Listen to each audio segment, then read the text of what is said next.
자아분화가 낮은 사람은 타인의 수용과 승인에 지나치게 의존하기 때문에 타인을 기쁘게 하기 위해 자신의 생각이나 말을 빠르게 조정하거나 타인은 이래야 한다고 독단적으로 주장한다. 자아분화는 자신의 사고와 감정을 타인의 사고와 감정과 명확히 구분하고 자신을 잃지 않으면서도 친밀하고 의미 있는 관계를 유지하는 능력이다. 개인의 자아분화 수준은 원가족에서 형성되며 적극적으로 노력하지 않는 한 대부분 고정된다. 보엔의 자아분화 이론은 그의 가족체계 이론에서 핵심입니다.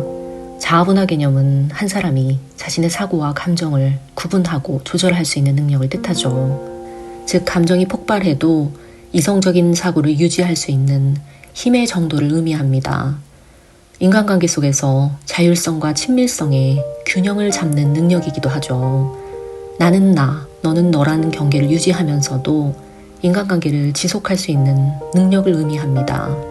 친밀감과 독립성은 겉으로는 상반된 것처럼 보일 수 있습니다.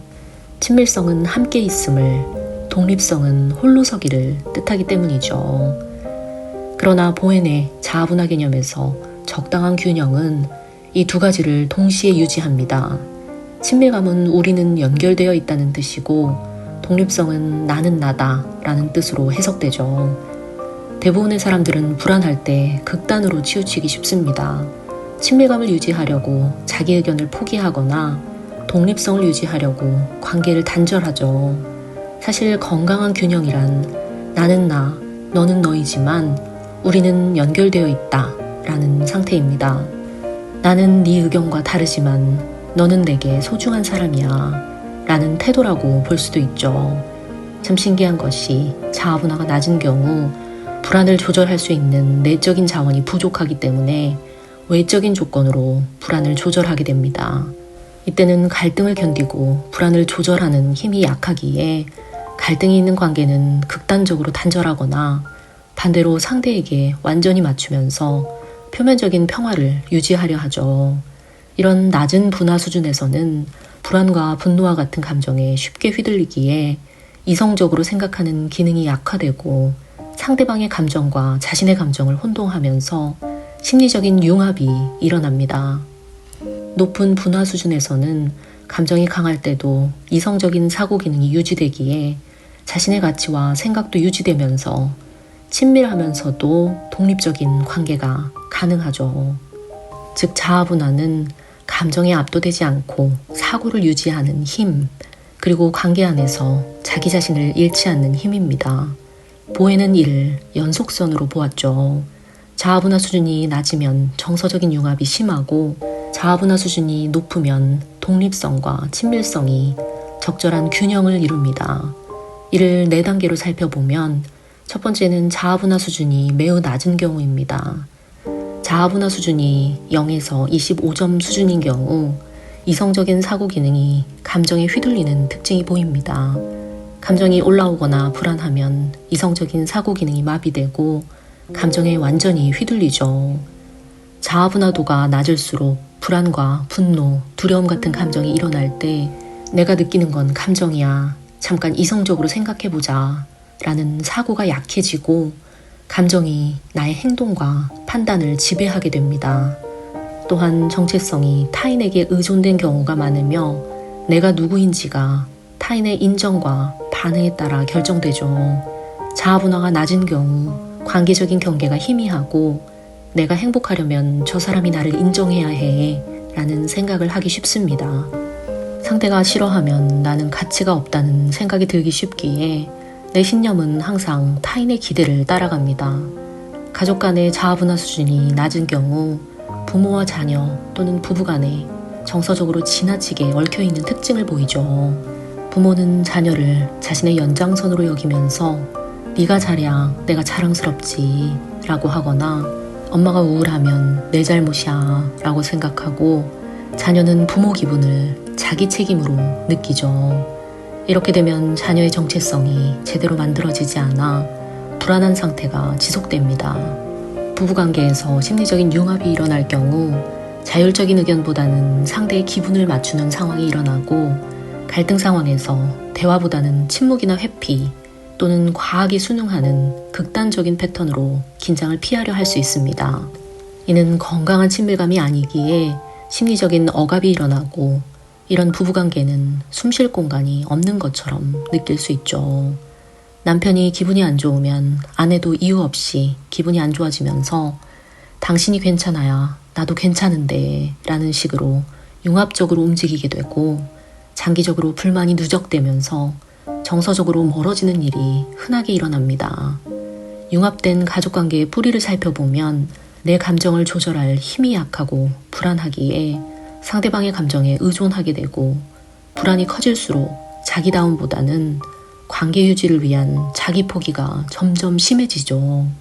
이런 관계는 가까워 보일지 몰라도 실은 불안으로 연결된 의존이기에 건강하지 않습니다. 이때 가족 중 한 명이 정서적인 독립을 시도하면 가족 안의 불안이나 죄책감이 폭발할 수 있습니다. 정서적인 융합 상태에서 한 명이 독립을 시도하면 가족 시스템 전체가 관계가 깨진다라는 위협감을 느낄 수 있죠. 이렇게 되면 다시 과잉으로 부모나 힘 있는 가족에게 순응하면서 독립을 포기하거나 아예 반항하면서 가족과 손절하는 결론이 나오기 쉽습니다. 또 인간관계의 갈등에서도 극단적으로 회피하거나 단절하는 경우와 아예 의존하는 경우로 나눠집니다. 예를 들면 부모의 기대를 어기면 나는 나쁜 사람이라는 죄책감에 휩싸이기 쉽고 자율적인 결정을 거의 하지 못하죠. 또 심리적으로 강한 죄책감이나 분노가 엿보이고 우울하거나 신체가 아픈 증상까지 나타날 수 있습니다. 두 번째로 자아분화 수준이 25점에서 50점 수준인 경우 감정과 사고가 혼재하는 모습을 보입니다. 감정이 우세하지만 일부 상황에서는 이성적으로 사고하려고 노력하죠. 그러나 스트레스 상황이나 힘든 상황에서는 감정에 쉽게 휘둘립니다. 또 관계에 과도한 민감성을 보이죠. 타인의 인정이나 애정에 강하게 의존하거나 인간관계에서 상대방의 거절이나 비판을 극도로 두려워합니다. 인정받기 위해 자기 표현을 억누르는 모습도 보이죠. 갈등 처리 방식에 있어서도 갈등을 완벽히 피하거나 상대를 조종하려는 방식으로 안정감을 유지하려 합니다. 또 자율성이 부족하고 부모나 남편, 아내나 중요한 타인의 승인 없이 중요한 결정을 내리기가 어렵죠. 자아분화 수준이 낮은 경우 부모나 중요한 사람의 기대를 채우려는 융합의 모습이 보여집니다. 예를 들면 가까운 사람이 싫어할까봐 내 선택을 숨기거나 나의 독립적인 선택은 죄책감을 유발할 수 있죠. 세 번째로 자아분화 수준이 중간인 경우 감정과 사고에 균형이 보입니다. 감정이 강해도 사고 기능이 유지되죠. 스트레스 상황에서도 이성적인 사고를 할 수 있습니다. 또 자율성과 친밀성이 적절한 균형을 이루기에 타인의 의견은 존중하지만 자신의 가치와 결정은 유지할 수 있죠. 부모나 배우자와 다른 의견을 가지고 있지만 관계가 흔들리지 않는 건강함이 보입니다. 갈등이 생겼을 때 문제를 해결하려는 관점으로 대화를 할 수 있고 관계가 깨질까봐 자기 의견이나 신념을 억누르지 않게 되죠. 또 부모나 중요한 사람과 정서적인 연결을 유지하면서도 심리적인 독립을 유지할 수 있죠.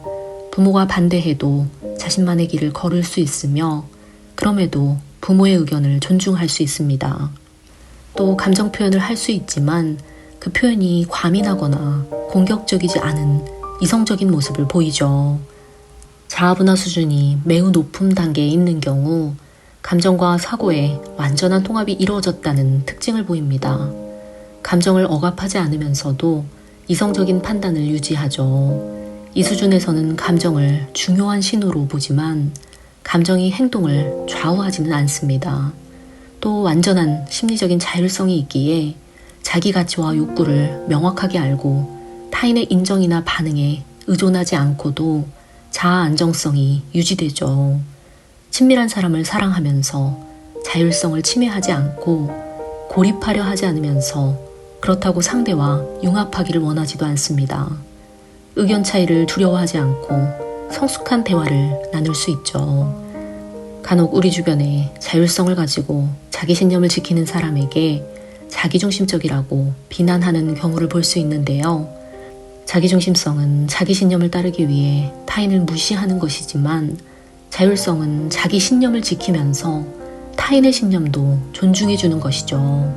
자아분화 수준이 높은 경우 살면서 일어난 갈등들을 성장의 기회로 인식하기에 그 차이점을 받아들일 수 있고 불안정한 상황에서도 침착하게 대응할 수 있습니다. 인간관계에서도 서로를 존중하고 독립적이면서 아무리 친밀한 사람이라도 상대를 바꾸려 하지 않죠.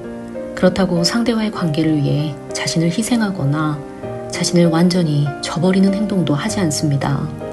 이런 사람은 중요한 선택을 하면서도 나는 내가 옳다고 믿는 길을 간다 라는 태도를 가지면서 그럼에도 내가 사랑하고 아끼는 사람들과 대화로 조율하며 나아갈 수 있다는 건강한 태도를 취하죠. 흔히 자아분화가 낮은 연애관계에서는 연락이 조금만 늦어도 나를 싫어하는 거야 라는 생각으로 갈 때가 많습니다. 의존형은 상대를 붙잡고 확인을 요구하고 회피형은 불안을 못 견디고 갑자기 차단하는 모습을 보이죠. 약속이 변경되면 네가 그렇게 하는 거 보면 내가 중요하지 않은 거네 라는 식으로 공격합니다. 자기 가치가 상대의 태도에 따라 결정되기에 갈등은 곧 자기 붕괴의 위협으로 느껴지죠. 자아분화가 낮은 부부관계에서 보이는 모습은 주로 감정적인 융합으로 한쪽 기분이 그대로 다른 쪽으로 전이 되면서 서로의 불안을 증폭합니다. 작은 의견 차이에도 과민 반응을 하거나 아예 대화를 회피하는 모습을 보이죠. 갈등이 있을 때 한 사람은 다시 잘해보자고 매달리고 한 사람은 완전히 회피하거나 단절하려고 합니다. 부부가 독립적인 사고가 되고 있지 않기에 불안을 줄이려고 한 명은 상대를 통제하고 한 명은 과잉 순응을 보이죠. 부모-자녀 관계에서 자아분화가 낮은 경우는 자녀의 감정과 행동이 부모의 자존감과 직결되는 경우가 많습니다. 자녀가 이사나 결혼, 진로 선택을 할 때 나를 저버리는 거라는 반응을 보이죠. 자녀는 죄책감으로 독립을 포기하거나 아예 반항하기도 합니다. 자아분화가 낮을 때의 공통 메커니즘은 갈등이 생겼을 때 드러나죠. 갈등을 견뎌낼 힘이 약하기에 사랑하는 관계가 안정감 대신에 불안을 키우는 구조로 변합니다. 불안이 큰 상태에선 생존 전략이 나오기에 과잉 순응을 하거나 단절해버리죠. 이렇게 되면 건강한 조율은 불가능합니다. 자아분화 수준을 높이기 위한 해결책은 감정과 사고를 분리하는 훈련을 하고 관계 불안을 견디는 능력에 초점을 두어야 합니다. 먼저 감정과 사고를 구분하기 위해 사건과 감정, 사고를 구분해서 써보면 도움이 됩니다. 그가 답장을 하지 않았다 라는 사건에 그가 나를 무시한다는 생각이 들어 불안했다 라는 감정을 쓴 뒤 그는 직장에서 바빴을 것이다 라는 이성적인 사고를 다시 써볼 수 있죠. 이런 훈련은 내가 감정에 따라 왜곡된 해석을 할 수 있다는 것을 인지하게 해주고 감정과 이성적인 사고를 구분하는 데 큰 도움이 되죠. 감정의 불안이나 공포 등으로 말로 라벨링을 하는 것도 가능합니다. 감정은 사실이 아님을 인지하게 되기에 메타인지를 강화할 수 있죠. 또 가족 감정과 내 감정을 구분하는 질문을 하면 도움이 됩니다.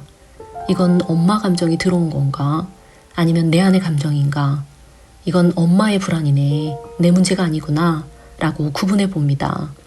대화할 때는 I 스테이트먼트로 나는 네가 혼자 행동할 때 불안감을 느껴 라는 식으로 내 감정 위주로 표현하는 방법은 상대에 대한 비난 대신 내 감정과 그 이유를 전달할 수 있어 효과적이죠.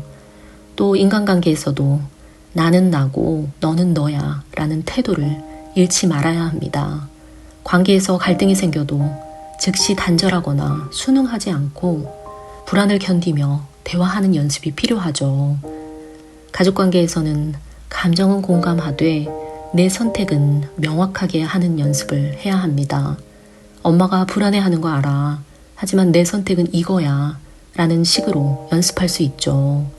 부부관계에서도 괜히 불안해서 짜증을 내거나 할 때는 상대방의 탓이 아니라 나의 감정임을 라벨링하는 연습이 필요하죠.